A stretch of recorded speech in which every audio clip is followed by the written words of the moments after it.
Hello students, let's see this question. The correct order of increasing CO bond length in CO, CO3 2 negative, CO2. आपको increasing order में क्या बताना है? Bond length बतानी है. ठीक है. सो बॉन्ड लेंथ किस पे डिपेंड करती है? बॉन्ड ऑर्डर पे डिपेंड करती है.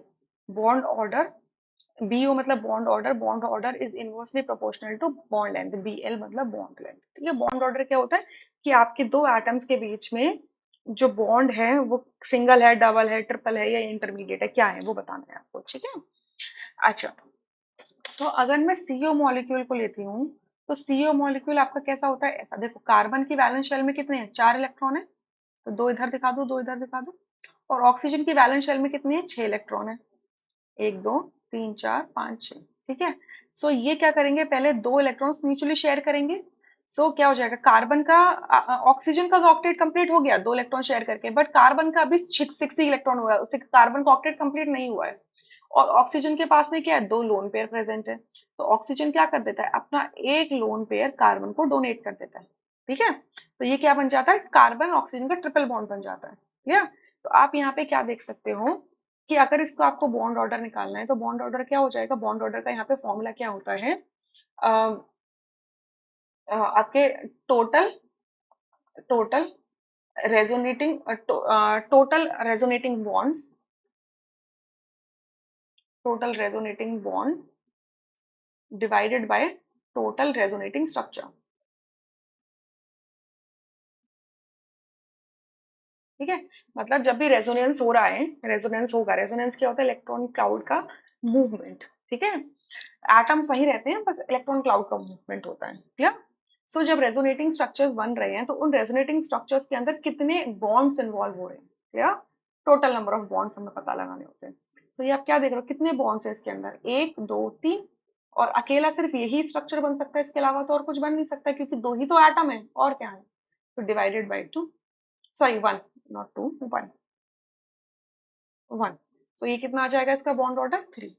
या सिमिलरली अगर मैं CO2 के लिए देखूं तो CO2 के लिए आप क्या जानते हो कि कार्बन के पास 4 इलेक्ट्रॉन है वैलेंस शेल में और ऑक्सीजन के पास में 6 है. इस तरीके से क्या हो जाएगी? ये अरेंज करेंगे और म्यूचुअल शेयरिंग होगी. ये दो इलेक्ट्रॉन शेयर करेंगे तो ऑक्सीजन का ऑक्टेट कंप्लीट. और यहाँ से दो इलेक्ट्रॉन करेंगे तो अगेन इस वाले ऑक्सीजन का, राइट हैंड साइड वाला ऑक्सीजन का ऑक्टेट कंप्लीट. और ओवरऑल आपके कार्बन का ऑक्टेट कंप्लीट हो गया. ठीक है. तो अब इसमें अगर मैं बॉन्ड ऑर्डर निकालूं तो क्या हो जाएगा? आपके कितने बॉन्ड्स इन्वॉल्व हो रहे हैं? टोटल 1 2 3 4, 4 बॉन्ड है.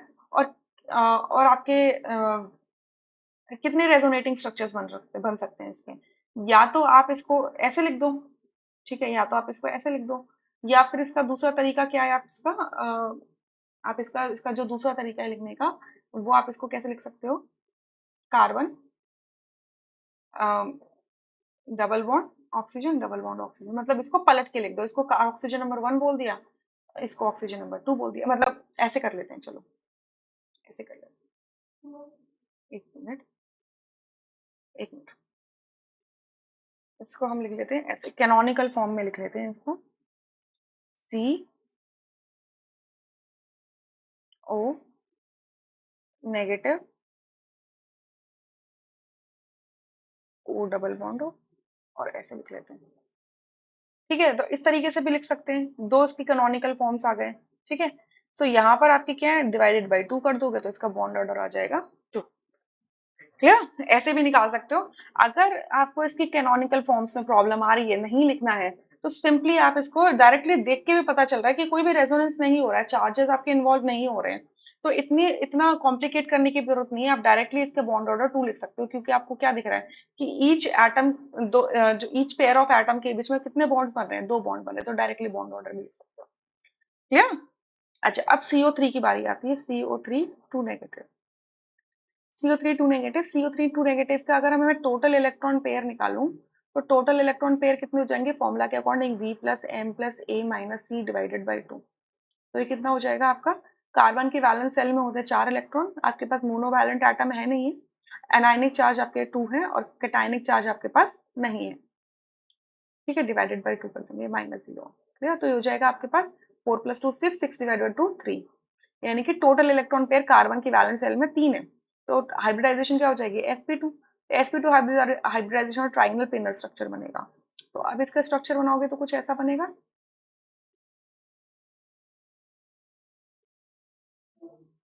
ठीक है, ऑक्सीजन पे नेगेटिव, क्योंकि नेगेटिव चार्ज उसी पे जाता है जिसका जो मोर इलेक्ट्रोनेगेटिव होता है। ठीक है, ये आपका रेजोनेटिंग स्ट्रक्चर। अब ये आपका CO3 का स्ट्रक्चर बन गया ट्राइनल प्लेनर।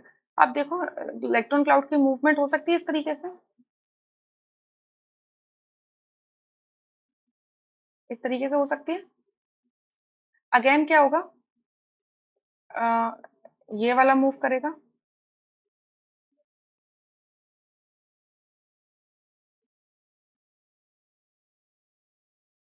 ठीक है, अब क्या होगा, देखो आपका पहले ये वाला मूव किया था, फिर ये वाला मूव किया था, अब क्या करेगा, ये वाला मूव करेगा।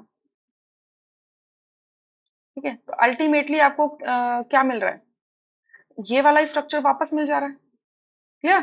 तो इस केस में बॉन्ड ऑर्डर निकालोगे तो कैसे निकालोगे, टोटल नंबर ऑफ बॉन्ड्स, तो कितने बॉन्ड्स प्रेजेंट है, एक, दो, तीन, चार, चार बॉन्ड प्रेजेंट है, और कितने रेजोनेटिंग स्ट्रक्चर्स हैं, तीन है। सो 4 डिवाइडेड बाई 3 इज 1.33 समथिंग होता है। एक बार देख लो कैलकुलेट करके। 4 divided by 3, 4 divided by 3 it is 1.33। ठीक है, सो इस केस में बॉन्ड ऑर्डर कितना है, 1.33, मतलब सबसे कम बॉन्ड आया इन तीनों में। ठीक है, सो बॉन्ड ऑर्डर जिसका सबसे कम है उसकी बॉन्ड लेंथ सबसे ज्यादा होगी, राइट। या ये कह दें कि जिसका बॉन्ड ऑर्डर सबसे ज्यादा है उसकी बॉन्ड लेंथ सबसे कम होगी, हमें इंक्रीजिंग में बिठाना है ना। सो बॉन्ड लेंथ सबसे कम किसकी होगी, CO की होगी। यानी कि आपकी आप इंक्रीजिंग बॉन्ड लेंथ में डालना है, सबसे इंक्रीजिंग मतलब सबसे कम बॉन्ड लेंथ, सबसे कम बॉन्ड लेंथ। बॉन्ड लेंथ सबसे कम किसकी होगी, जिसका बॉन्ड ऑर्डर सबसे ज्यादा होगा। और बॉन्ड ऑर्डर सबसे ज्यादा किसका है, आपका CO का है। यानी कि आपका सेकंड ऑप्शन और फर्स्ट ऑप्शन रूल आउट हो जाते हैं, थर्ड या फोर्थ। ठीक है, अब देखो उसके बाद में किसकी होगी बॉन्ड लेंथ ज्यादा, जिसकी सबसे ज्यादा बॉन्ड लेंथ किसकी होगी, जिसका बॉन्ड ऑर्डर सबसे कम होगा। यानी कि बॉन्ड ऑर्डर सबसे कम किसका है, CO3 2 नेगेटिव का है। देखिए यहाँ पर, सो फोर्थ ऑप्शन करेक्ट हो जाएगा, बाकी सारे ऑप्शन रूल आउट हो जाते हैं। या आप इसे ऐसे भी लिख सकते हो अगर लिखना चाहो अपने अपने अंडरस्टैंडिंग के लिए, कि बॉन्ड ऑर्डर का ऑर्डर क्या होगा इंक्रीजिंग में, आपका CO3 2 नेगेटिव, देन आपका CO2 एंड देन CO। ठीक है, और बॉन्ड लेंथ का क्या हो जाएगा, जिसका जस्ट ऑपोजिट, यानी कि सबसे छोटी बॉन्ड लेंथ CO की होगी, फिर CO2 की होगी, एंड फिर CO3 2 नेगेटिव की सबसे ज्यादा बॉन्ड लेंथ होगी। इंक्रीजिंग में पूछा हुआ है हमसे, इस वजह से फोर्थ ऑप्शन करेक्ट है, rest option are incorrect. I hope you understood. Thank you.